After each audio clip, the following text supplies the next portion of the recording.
ஆனால் பயம் ஏற்கனவே மூச்சு விடுகிறது. அவன் பாதுகாவலனாக வந்தான், ஆளுநராக அல்ல. ஆடுகள் உண்மையை அறிவதற்கு முன்பே பயத்தை கற்றுக்கொண்டன. வெளியே மரணம் காத்திருக்கிறது என்று அவர்களிடம் சொல்லப்பட்டது. கீழ்ப்படி, அப்போதுதான் நீ பாதுகாப்பில் இருப்பாய். பயம் கீழ்ப்படிதலை வசதியாக உணரச் செய்கிறது. கூண்டு பாதுகாப்பாக சித்தரிக்கப்படும் போது வீடு போல தோன்றுகிறது. ஒன்று மறைந்தது.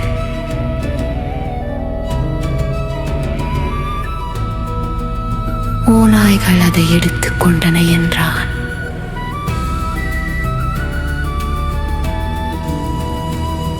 மண்ணும் அதை மறக்க கற்றுக்கொண்டது. ஆனால் இரவுகள் வேறொரு கதையை சொன்னது.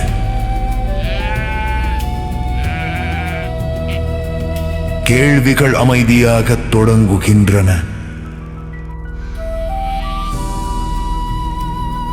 சிலருக்கு வசதி, மற்றவர்களுக்கு விலை. அவன் தனியாக உண்ணவில்லை. பயம் தலைமுறைகளுக்கு உணவளித்தது. பாதுகாப்பு பாரம்பரியமானது. சில உணவுகள் ஒருபோதும் நினைவு கூறப்படுவதில்லை, மீண்டும் மீண்டும் மட்டுமே நிகழ்கின்றன.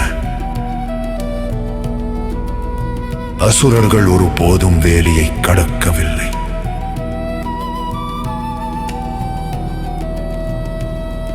பயம் விரிசல் கொள்ளத் தொடங்குகிறது.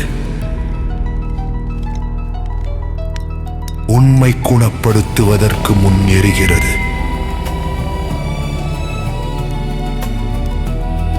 உணவளிக்கும் கை யார் உண்ண வேண்டும் என்பதையும் தேர்ந்தெடுக்கிறது. யாரோ ஒருவர் எப்போதும் லாபம் அடைகிறார். வரலாறு சுவர்களுக்கு பின்னால் மறைந்திருக்கிறது. இடையன் ஒருபோதும் ஆயுதமற்றவனாக இருக்கவில்லை. இறுதியாக அவர்கள் பார்த்தார்கள்.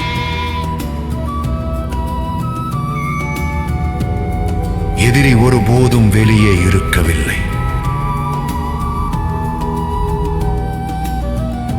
பயம் திசை மாற்றுகிறது.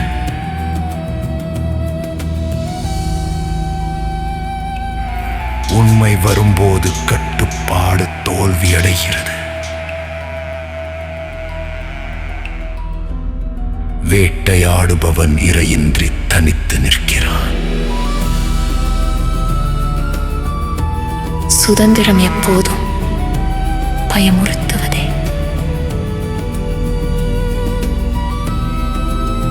ஆனால் பயம் ஒருபோதும் பாதுகாப்பாக இருக்கவில்லை.